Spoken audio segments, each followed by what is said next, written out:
All right, now what else do we have here?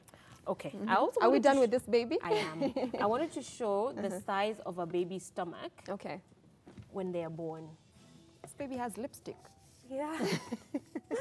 Now, so when you give birth and your baby is a day old, so you've given birth today, most moms have the conception, the preconception that my baby has to finish a full 100 ml of milk, which is not right. Right. This is the size of your baby's stomach. Day 1 and day 2.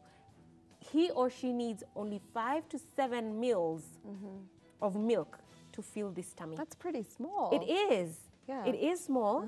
And that's all your breast will produce at that time. Okay. So if you are actually expressing onto a spoon, so you're squeezing your breast, you're squeezing, and you have a spoon here, it will fill the spoon, and that's all your baby will need for the feed. So if they're waking up every 2 hours, they just need that 5 ml, 5 ml, 5 ml, maximum 10, and they're full.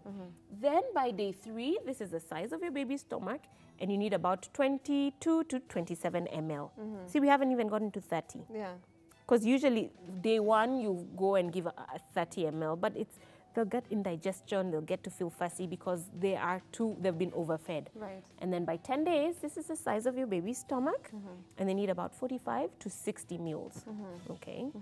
If you have to probably express and give the bottle. Right. But best thing you need to do is put your baby on the breast.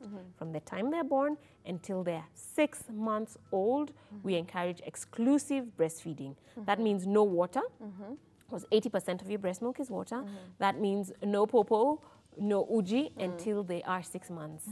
Because there's this conception that breast milk is not going to be enough for my baby. It's not enough, yeah. It is. That's why I'm laughing, because Kenyan women feel like... Yeah, that it's not, but it is. It's demand and supply. Right. The more you demand from this breast, the more it will produce more milk. Right. The less you demand from it, then it slows down its production. Think of a factory. The more you demand a certain product from this factory, they will increase their supply to meet that demand.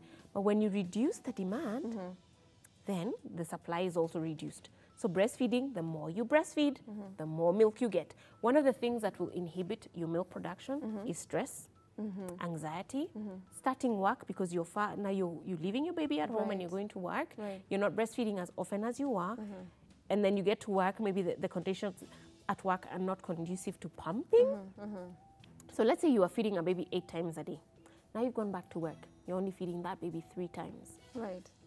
Your milk supply is going to dwindle. So what happens to the milk that is in you? Does it dry up? Because I hear that it dries up. How does it dry up? What happens? It will dry up maybe after 2 weeks. And drying up means your body now engages and says, okay, we've been supplying this amount of milk. Right. The demand has significantly decreased. So it stops supplying. So what it had supplied will still be there. A mom might get engorged and uncomfortable. But after some time, it just stops supplying. Even if you didn't breastfeed your baby for 3 weeks, and you maybe took your breast and tried to squeeze, you'll find some milk. So you are away for 3 weeks and come back and you decide to breastfeed your baby, you'll still find some little milk in there. Okay.